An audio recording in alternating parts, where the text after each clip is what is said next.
Good morning, everybody. This is your girl Koya coming to you with another video on this Monday morning. Um, I just want to talk to us just about gratefulness and forgiveness. I'm sure we all are aware of what those two words mean, but are we truly exercising and practicing those terms in our daily lives as Christians or as believers of Christ or just as individuals? In regards to gratefulness, I think it's important for us to remember that God is in control over everything. And in everything, we should find a reason to be thankful. I know sometimes there are situations that happen in our lives where we can feel like, oh, why did that happen? I don't like that. I don't like the way it made me feel. I don't like what ended up taking place. And what we have to remember is that if God allows us to go through it, He's strong enough and He's able to pull us through it. All things work together for the good of them that love the Lord. We know this. This is what the Bible tells us. We speak about it emphatically. But I think sometimes we kind of forget, those situations where you may end up late or you run into traffic or you need to stop for gas because you didn't fill up last night and or you left your cell phone home or something happened that we take as being unpleasant. I think even in those situations we need to remember to praise God, to give Him thanks, because you know what? Being late may have saved you from an accident. Leaving your cell phone home may have given you more time to spend with Him and to pray and to think on more positive things, as opposed to being able to log on to Facebook or Instagram and seeing some post that may or may not be about you, that may or may not ruin or upset your morning, that may actually trickle over into the remaining of your day. So I think it's important that we remember in everything, be thankful. You know what? If I'm running late, thank you, Lord, for letting me have a job or let me have a place to go to be late to. Thank you for whatever you've protected me from. Oh, yeah, I don't have this money or I don't have that. Well, thank you, Lord, that my bills are paid, or, whatever the situation is. I think there's always a way to see the positive in it. It's all about perception. And I always say, especially as believers and Christians and people, in the body of Christ, that the only thing that makes us different from the world is that we have hope. That's it. We're still going to have trials. We're still going to have tribulations. We're still going to go through situations. But it is our hope that changes our perception and the way that we look at those situations, and knowing that, hey, you know what? God is in full, complete control. As long as we are in line with what He has called us to do, and we're being obedient to His will and to His way, we can take heart and find contentment, at least, in what is going on, knowing that whatever it is, it's purposeful. God has a purpose for it in our lives. We may not see it now. We may not see it next year. We may not see it in this lifetime. But we can have hope and take comfort in knowing that it has a purpose. That way we don't get all bogged down and find ourselves to be, in depressed moods and to be unhappy, or to have discontentment and to feel sad and, not putting forth and shining our light. Worryation and anger and stress can definitely cause our light to dim a little bit. So I think it's important if we can find exercises and motivations to help us through those situations, because we're human.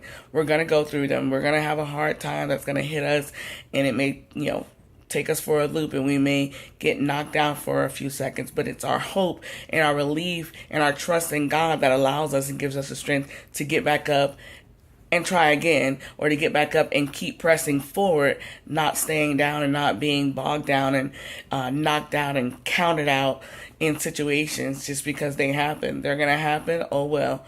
The Bible says many are the afflictions of the righteous, but it also says that the Lord delivered him out of them all. So take comfort. If you're dealing with trials and tribulations, you're going through situations, it said many are the afflictions of the righteous.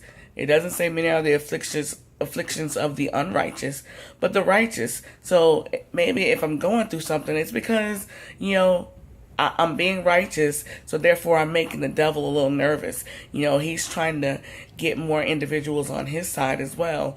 And here it is, you're trying to live your life and stay, consistent and stay on that right path towards God and to do his will. So of course the devil's going to try to throw some stumbling blocks in your way. And if God allows it, like he did with Job, number one, it's because he has the confidence in you that you can make it through, that you can survive this, that you are strong enough and you have enough faith and enough courage and enough love for him that you're going to make it through without any scratch. The devil can only do what God allows him to do. Like we know, God is in control over everything. That's the good, the bad, and the ugly, or the indifferent. God has full, complete, supreme control. So if he allows something to happen, whether we understand it or not, it's our job to trust in him and to know that whatever he's doing, it is purposeful.